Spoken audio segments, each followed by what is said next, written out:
Hello, my name is David Hicks. Welcome to another video where we're going to talk about what's going to happen when Jesus returns. This is part 3 of the series. In parts 1 and 2, we saw, first of all, the promise of his return.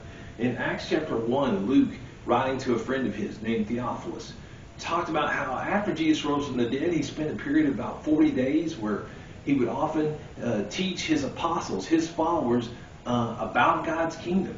And at the end of those 40 days, he ascended before their very eyes. But at that time, 2 men in white appeared to Jesus' followers, implication being that they were angels, asking them, why are you staring up into the sky? This Jesus whom you saw ascend into heaven will come back in the same way that you saw him go.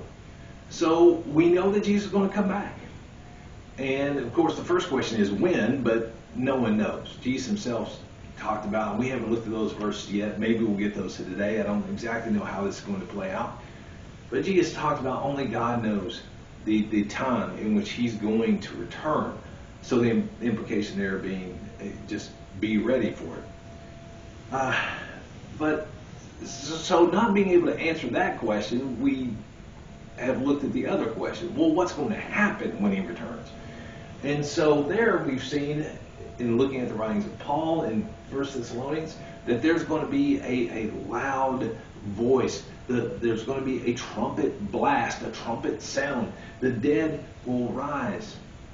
And those who are saved, those who are forgiven, those who are in God's grace, they will go to meet Jesus in the air. Then the rest of us who are alive, who are saved, will get to go meet Jesus in the air. And Paul said, comfort one another with these words. The fact that we get to be with Jesus forever after that.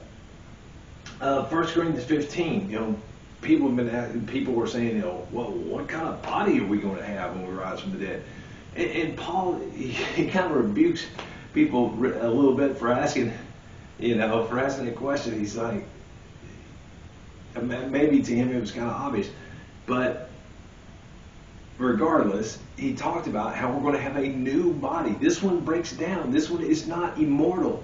So how can an immortal body inherit something that, how can a mortal body inherit something that is immortal? How does something that doesn't last become a part of something that's everlasting?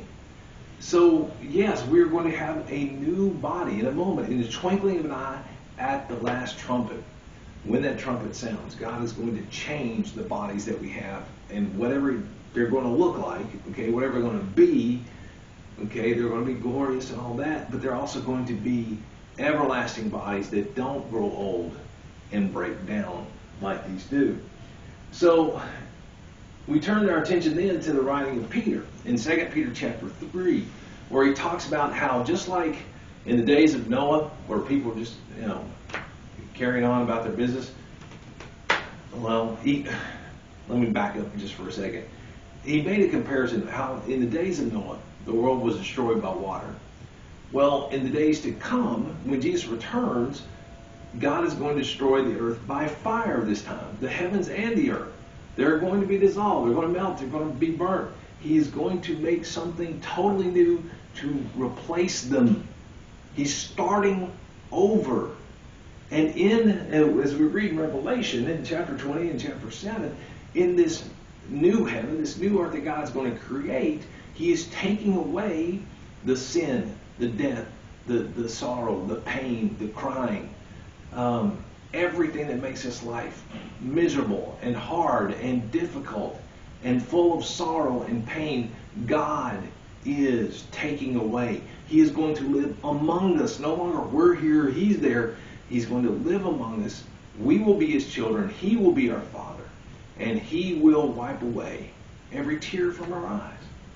Meaning that pain, all the pain and agony that we carry inside us. Some of it he alleviates now, yes. But there's still part that we carry even into the next life. And God is going to take that pain away. So, having seen all this, and in the midst of reading Revelation, having seen also that there is going to be a day of judgment, we'll now look at Matthew chapter 25. Because in Matthew chapter 25, Jesus details one of the major event of his return. And I'm not talking about the whole heavens and earth being replaced by something else. I guess you could call that the most major. I don't debate it. It doesn't matter. What Jesus is about to talk about is the day of judgment. If you remember in Revelation chapter 20, people were standing before thrones being judged, and there was a book called the Book of Life. And if your name was not in that book, then you were assigned a place in the lake that burns with fire and brimstone. What is the book of Revelation refers to as the second death. And so Jesus is going to talk about in detail this day of judgment. Matthew 25, beginning of verse 31. When the Son of Man comes in his glory, and all the angels with him, he will sit on his throne in heavenly glory. All the nations will be gathered before him, and he will separate the people one from another as a shepherd separates the sheep from the goats. He will put the sheep on his right and the goats on his left. Then the king will say to those on his right, "Come, you who are blessed by my Father. Take your inheritance, the kingdom prepared for you since the creation of the world. For I was hungry, and you gave me something to eat. I was thirsty, and you gave me something to drink. I was a stranger, and you invited me in. I needed clothes, and you clothed me. I was sick, and you looked after me. I was in prison, and you came to visit me." Then the righteous will answer him, "Lord, when did we see you hungry and feed you, or thirsty and give you something to drink? When did we see you a stranger and invite you in, or needing clothes and clothe you? When did we see you sick or in prison and go to visit you?" The king will reply, "I tell you the truth. Whatever you did for one of the least of these brothers of mine, you did for me." Then he will say to those on his left, "Depart from me, you who are cursed, into the eternal fire prepared for the devil and his angels. For I was hungry, and you gave me nothing to eat. I was thirsty, and you gave me nothing to drink. I was a stranger, and you did not invite me in. I needed clothes, and you did not clothe me. I was sick and in prison, and you did not look after me."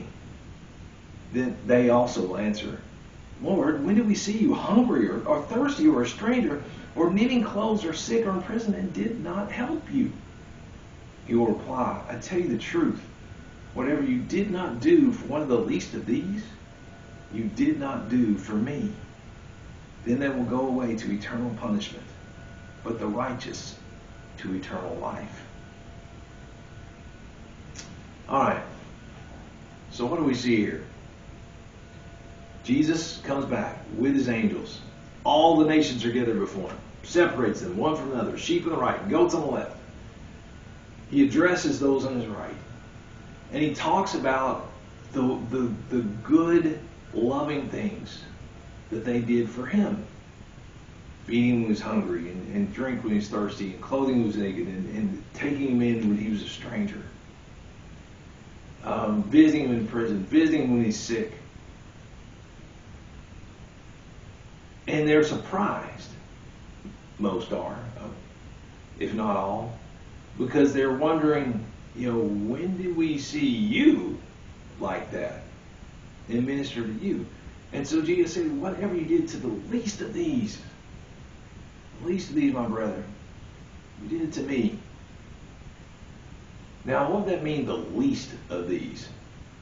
This is David Hicks' conjecture, so take it for what it's worth. I think like in a church, for example, you've got the most famous, I guess you might say, person in the church is the preacher. And as long as the preacher's not going through that time where everybody hates his guts, as it often happens, unfortunately, when he's sick or when he's, something wrong happens to him, people rush to pray for him and to comfort him and to do all sorts of good things for them. Fantastic, wonderful, nothing wrong with that. But then somebody who, sits kind of on the back row and is kind of quiet and doesn't say all that much, more of a behind-the-scenes servant of the Lord and believer, something happens to them and people ignore it and they don't do anything and they don't pray for the person, they don't visit the person. You see, what we would do for the preacher needs to be the exact same thing we need to do for the person who's not in the forefront of everything. Now that may be off of what Jesus is saying. I've heard some people talk about, what Jesus talking about, what we did for children is what we do for Jesus. Bottom line is this. Let's keep it simply. Whoever Jesus views as being even the least important people in His kingdom, whatever we do for those people, as far as Jesus is concerned, what you're doing to them is what you do to me. Doesn't matter how low on the totem pole you are. Jesus cares about you so much that the way people treat you, if you follow Christ, is the way they're treating Jesus Himself. Doesn't matter if you're the front dog or the one last in line. That's how much Jesus values you as a follower of Him. Now, but the same applied to the people on the left, because He then rebukes them. Now He welcomes, He welcomes those on His right, okay, and He tells them, He starts out saying, "Come, you are blessed by my Father, take your inheritance, the kingdom prepared for you since the creation of the world." But to those on His left, He basically says, "Get away from me. Depart from me, you are accursed, into the eternal fire prepared for the devil and his angels." Now, what's this eternal fire prepared for the devil and his angels? Well, you see, Bible hints strongly that Satan was an angel of the Lord, probably an archangel, a chief angel, maybe the highest ranking angel. But he rebelled. He lifted his heart up in pride. He became a liar, a deceiver. And he basically tried to take God's place and become God himself. And many angels followed him. And so this eternal fire, place of eternal fire, that we know as hell, that Revelation describes as the second death, that wasn't prepared for human beings. That's not who God had in mind when it was made. It was the devil and his followers that rebelled against him. But that is also the place where God's going to assign those who refuse to follow him, to refuse to follow Jesus. And so Jesus rebukes those on his left, saying, "You didn't feed me, you didn't give me drink, you didn't visit me, you didn't help me when I was in need," to paraphrase. And that's why they ended up where they did. Now, this in going through this video series, this brought a question to my own mind that I felt like it'd be helpful if I address it. Because if you compare Revelation 20 to Matthew 25, it seems like there's radically different criteria for who's saved and who's not saved, for who ends up being with Jesus and inheriting his kingdom and who doesn't. Because, keeping this in mind that we just read, okay, I want to go back and read Revelation chapter 21 in verse 7 and 8. God is, speaking to John, where God is speaking, and he says, "He who overcomes will inherit all this, and I will be his God, and he will be my son." This new heaven, this new earth, and with the paradise that it is. "But the cowardly, the unbelieving, the vile, the murderers, the sexually immoral, those who practice magic arts, the idolaters, and all liars. Their place will be in the fiery lake of burning sulfur. This is the second death. Now that's, like I said, it seems like there's radically different criteria here. Because even someone who murders others can feed somebody who's hungry, can visit somebody who's in prison or somebody who's sick. Even a liar can clothe the naked, take in a stranger. The cowardly, all the sexually immoral. Pretty much everybody listed here can do the kinds of things that Jesus talked about in Matthew 25. So what gives? Which is it? Well, it's not an either-or proposition. You see, it's not just, how shall I say it? It's not just about, following Christ is not just about stopping the doing of evil. Okay, I'm not going to lie anymore. I'm not going to murder anymore. I'm not going to steal anymore. I'm not going to commit sexual immorality anymore. Okay, that's wonderful. That's fantastic. We need to repent of these things and decide that we are going to leave these things behind us. I'm not saying that we're going to be perfect, okay, but we need to leave these things behind us. Okay, that's great. The stopping of doing evil. But following Jesus is more than just about not doing evil. It's about doing what's right, doing what's loving, doing what's genuinely caring for the people around us. And so what happens to some people, yes, they don't do bad things, okay, but what are they doing that is good and loving? What are they doing? What am I doing? What are we doing to demonstrate the love of Jesus to other people? See, it's not just about, okay, I quit doing all these things listed in Revelation and in other places. It's, I'm doing what's right now.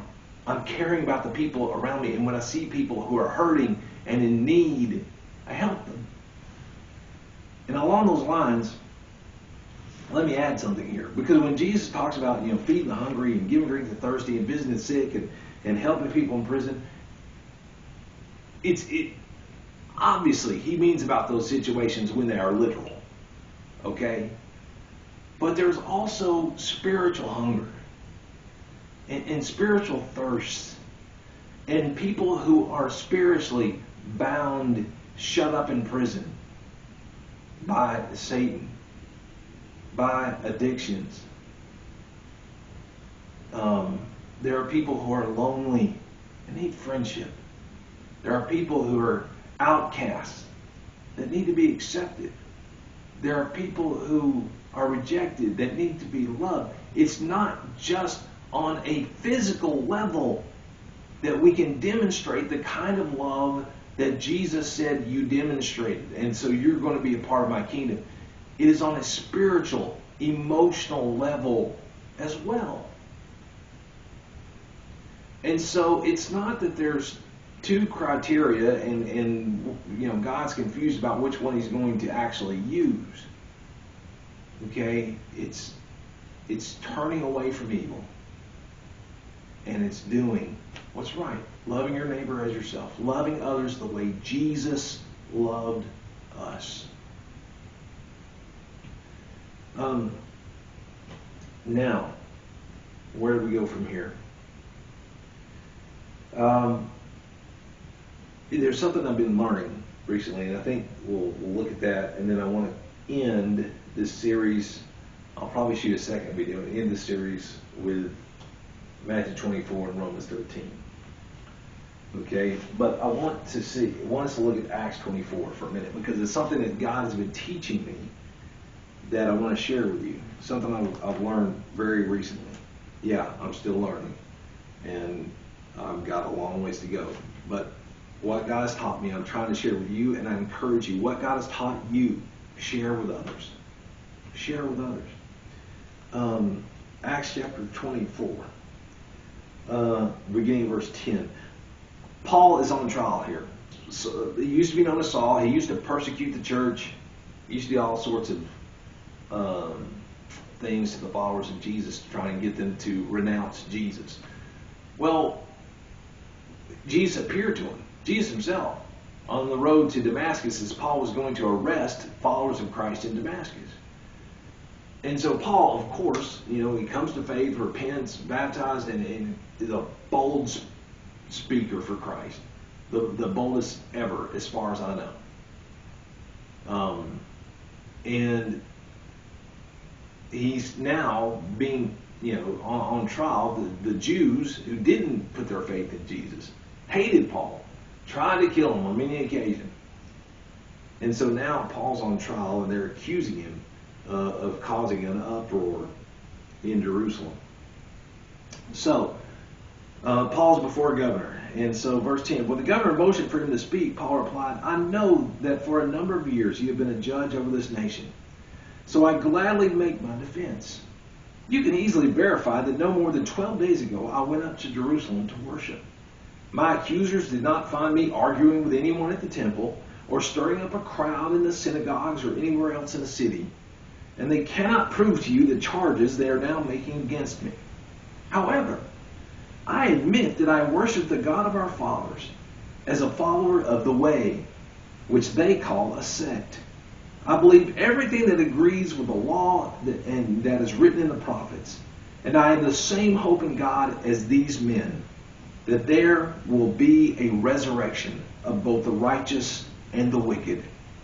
So I strive always to keep my conscience clear before God and man. Paul believed, thoroughly convinced, absolutely convinced, and of course, he'd be in touch with Jesus himself, that there was going to be a resurrection of the dead, both the righteous and the wicked. And being convinced of this, he strived to live with a clear conscience. He strived to keep a clear conscience before God and men. And so I've been thinking about this and trying to apply it to my life. And where it applies, I think, so much is as you go throughout the day and you're trying to make decisions about actions that you're going to take, things you're going to do, if there's ever any doubt, learning to think in terms of, okay, on Judgment Day, how am I going to be able to explain this decision? If I have to explain my actions of each and every day I live, when I come to this one, how can I explain it to God? How can I explain it to men?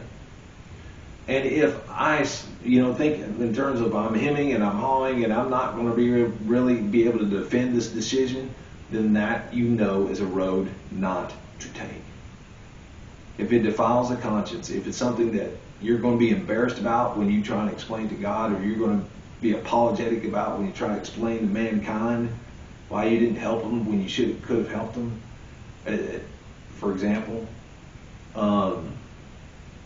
then you avoid that decision. But if you know that it's something that you can explain with a clear conscience as to why you did what you did, then that's a good road to take. That's a good litmus test for that road. Live with a clear conscience, keeping Judgment Day in mind. How am I going to explain the decisions I'm making come Judgment Day? And if it's because out of love for God, out of love for men, I decided to do this at this moment, fantastic. But if it's something that you're going to have a hard time explaining to God or even to mankind, then okay, let me stay away from that. There's a resurrection coming. Keep a clear conscience. All right, so in our next video, we'll end this series. We're just going to put a heavy emphasis on something that Jesus put a heavy emphasis on, and that is being ready for his return. Thank you for your patience. Thank you for watching this. I am humbled that you would watch me talk about, the high-tech whiteboard about God and Jesus. Thank you.